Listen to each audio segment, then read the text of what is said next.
Assalamualaikum warahmatullahi wabarakatuh. Sobat Piawalek yang berbahagia, pada kesempatan kali ini kita akan membahas pengertian dan kedudukan peradilan agama. Tapi sebelum kita menjelaskan pengertian dan kedudukan peradilan agama, terlebih dahulu saya jelaskan terkait dengan pengertian pengadilan dan peradilan. Karena dua pengertian ini ada yang sebagian orang belum paham terkait dengan apa itu pengadilan dan apa itu peradilan.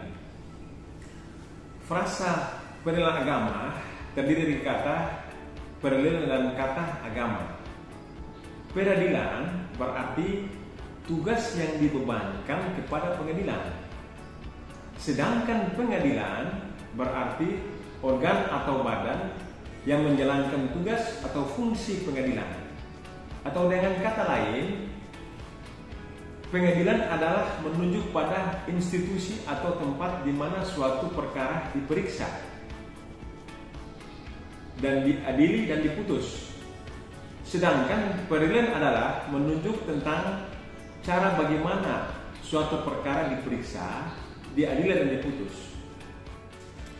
Sobat Piawalek yang berbahagia, pengertian demikian sejalan dengan ketentuan pasal 24 ayat 2 Undang-Undang Dasar 1945 hasil amandemen Yunto pasal 18 Undang-Undang nomor 48 tahun 2009 tentang kekuasaan kehakiman, yaitu kekuasaan kehakiman dilakukan oleh sebuah mahkamah agung dan badan peradilan yang berada di bawahnya dalam lingkungan peradilan umum, lingkungan peradilan agama, lingkungan peradilan militer, dan lingkungan peradilan tata usaha negara, dan oleh sebuah mahkamah konstitusi.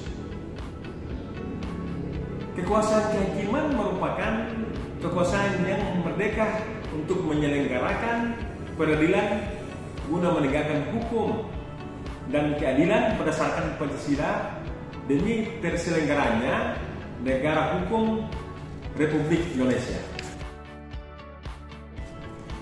Menurut ketentuan pasal 1 Undang-Undang nomor 7 tahun 1989 tentang peradilan agama yang menyatakan bahwa peradilan agama adalah peradilan bagi orang-orang yang beragama Islam. Jadi meskipun oleh Undang-Undang nomor 7 tahun 1989 dinyatakan sebagai peradilan agama, akan tetapi pasal satunya mempersempit pengertian kata agama khusus bagi orang-orang yang beragama Islam. Sifat khususnya terletak pada kewenangannya dalam mengadili perkara tertentu. Yang dimaksud perkara tertentu tersebut adalah perkara-perkara di bidang perkawinan, kewarisan, wasiat, hibah, wakaf, zakat, infak, sedekah, dan ekonomi syariah sebagaimana yang ditentukan dalam pasal 49 Undang-Undang nomor 3 tahun 2006.